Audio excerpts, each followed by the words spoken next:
12वें भाव में केतु आपके जीवन में क्या करने वाला है, आपसे किस तरीके के कर्म करवाएगा, आपको कैसा बनाएगा, आपके जीवन में बाकी लोगों का कैसा व्यवहार रहेगा, जीवन कैसे रहेगा, बहुत सारी बातें करेंगे। चलिए दर्शकों, वीडियो शुरू करते हैं।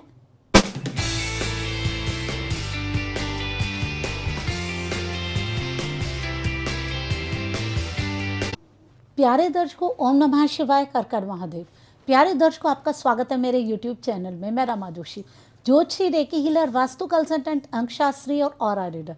प्यारे दर्शकों, आज मैं उनकी बात करूंगी जिनकी कुंडली के 12वें भाव में केतु विराजमान है। प्यारे दर्शकों, अगर आप ज्योतिष को जानते हैं तो ये तो आपको पता ही होगा, 12वां भाव हमारे मोक्ष का होता है और वहाँ पे मोक्ष दिलाने वाला केतु बैठ जाता है। अगर केतु वहाँ पे बैठ जाए तो हमें मोक्ष मिलता ही मिलता है। 12वें भाव में जब हम केतु की बात करेंगे तो पहले हम 12वें भाव को समझते हैं। 12वां भाव क्या है? हमारी कुंडली के व्यय का भाव है, मोक्ष का भाव है, आश्रम, जेल, बेड प्लेजर का भाव है, जहाँ हम अकेले रहते हैं, किसी के साथ नहीं होती, अकेले उन सारी चीज़ों को भोगते हैं, चाहे सुख हो चाहे दुख हो। वो हमारा 12वां भाव बताता। हॉस्पिटल भी हमारे 12वें भाव से ही जुड़ा हुआ है, जहाँ हम अकेले रहें, अपने में रहें, अपनी एनर्जीज में रहें, जहाँ हम सो रहे हैं, सपने ले रहे हैं, वो सारी चीज़ें हमारे 12वें भाव से जुड़ी, हमारे सबकॉन्शियस माइंड से जुड़ी है, हमारे अवचेतन मन से जुड़ी है, उसमें सारी चीज़ें भरी हुई हैं। वहाँ केतु बैठ गए। केतु क्या है? विरक्ति हैं। वो आपको उन सारी चीज़ों से दूर कर रहे हैं और आपको उस आध्यात्म के, उस मोक्ष के लेवल पे लेकर के जा रहे हैं। तो आप इस जन्म में मोक्ष लेने के लिए आए हैं, मोक्ष लेने के लिए आए हैं। आपको लगेगा अरे मैंने तो कभी ऐसा जीवन में सोचा नहीं कि मैं क्यों मोक्ष लेने। अब मोक्ष कैसे मिलेगा?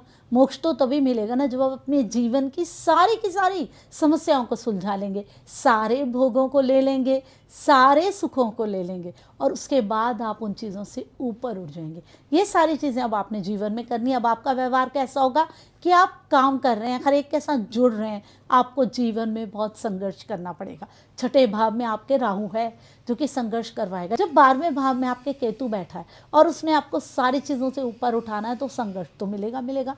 खूब मेहनत करनी पड़ेगी, खूब संघर्ष करना पड़ेगा, क्योंकि अब आपको मुक्ति चाहिए। आपको इन चीज़ों से ऊपर उठना है, आपको बाहर निकलना है। जब भी आप किसी जगह में जाएंगे, कुछ भी काम करने जाएंगे, वहाँ प्रॉब्लम्स आएंगी, क्योंकि हर एक से जो भी आपका लेखा जोखा है वो सब आपने ख़त्म करते हुए जाना है, हर एक से निपटाते हुए जाना है। जो लोग हमारे आसपास हैं उनके साथ तो आप अपना निपटाएंगे ही निपटाएंगे। जिन लोगों ने जन्म नहीं लिया है, जो आसपास हैं, ऊर्जा रूप में है, आत्मा रूप में है, उनके साथ भी तो आपने निपटारा करना है। इस वजह से आप जहाँ इस दुनिया में बैठे हैं, अपने कर्मों को निपटा रहे हैं, वहीं आप एनर्जी से कनेक्टेड रहेंगे।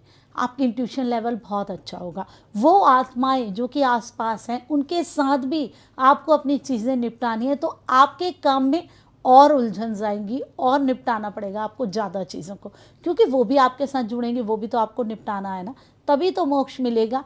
आप अपने काम कर रहे हैं, अपने जीवन में जो भी है सारी चीज़ें आप करते रहेंगे, खुशी से आप सारी चीज़ें करेंगे, लेकिन आप कभी भी ये नहीं सोचेंगे कि मैंने किसी के लिए कुछ किया तो मैंने कर दिया। आप इस भाव से करेंगे कि ये मैंने नहीं करा, ये इसका ही था और ये मैंने इसको ऐसे दे दिया, इस तरीके से कर लिया। अगर कोई आपके लिए करेगा तो आप उसको भी ऐसे नहीं लेंगे भार की तरह। आपको लगेगा हाँ ये इसने मेरे लिए करना ही था, इसलिए कर लिया। आप कर्म करके भी अकर्म की स्थिति में आ जाएंगे।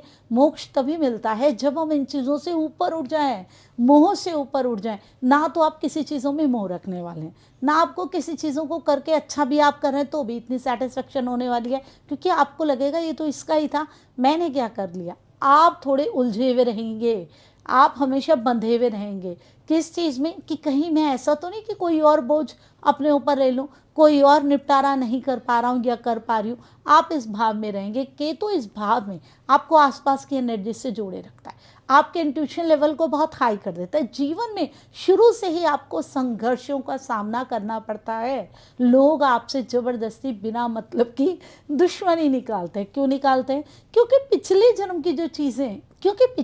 की जो चीज़ें आपकी रह गई हैं वो सारी निपटानी, इसीलिए वो सारी चीज़ें होती हैं। अननोन लोग भी कहीं ना कहीं बारी आपसे दुश्मनी कर लेते हैं। क्यों? क्योंकि उनका कोई ना कोई हिसाब किताब बराबर करना होता है। आपने सब लोगों का हिसाब किताब बराबर करना है। जो हैं आपके आसपास के वो भी लड़ाई झगड़ा करेंगे, हेल्प भी करेंगे, और जो नहीं है ऊर्जा रूप में वो भी उलझाहट पैदा करेंगे और वो आपकी हेल्प भी करेंगे।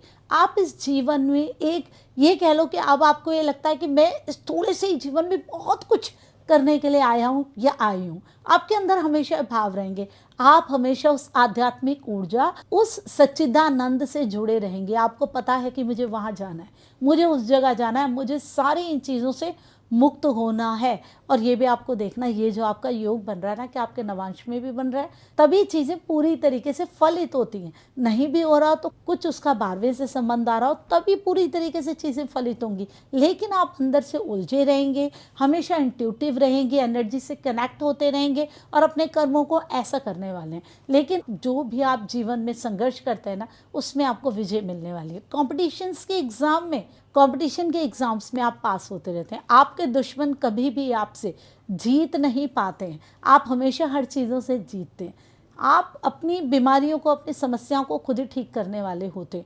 आपको अच्छी नॉलेज होती है दवाइयों की कि मैं क्या करूं क्या ना करूं, मतलब जैसे देसी दवाइयाँ होती हैं, इलाज कह लो या कुछ और कह लो, आपको चीज़ें आपके सपने में भी दिखनी शुरू हो जाती हैं, पता लगनी शुरू हो जाती हैं। आपका इंट्यूशन लेवल बहुत अच्छा होता है। बस प्रॉब्लम यही होती है कि सारी चीज़ों के बावजूद भी आप जीत भी रहे हैं, संघर्ष भी कर रहे हैं, मेहनत भी कर रहे हैं, लोगों के साथ भी अच्छा व्यवहार कर रहे हैं, लेकिन उसके बाद भी आपके अंदर एक उलझन रहती। इन सब चीज़ों से ऊपर उठ के बच निकलने का हमेशा मन करता है, और अंदर ऐसा लगता है कि मैं ऐसा क्यों कर रहा हूँ, मैं ऐसा क्यों कर रही हूँ। 12वें भाव का केतु जहाँ आपको मोक्ष दिलाता है, वहाँ आपको मोह भी अंदर से पैदा करता है लोगों के प्रति। क्योंकि जब तक आप उस मोह के लिए, अपनों के प्रति, परिवार के प्रति, अपने पार्टनर के प्रति, जब तक वो मोह नहीं होगा, जब तक आप उससे ऊपर नहीं उठेंगे, तब तक आप कैसे अपने उस गंतव्य तक पहुंच जाएंगे। तो आपका जीवन संघर्ष वाला होता है। आपको उन सारी चीज़ों से जीवन भर लड़ना पड़ता है और आप उससे जीतते भी हैं।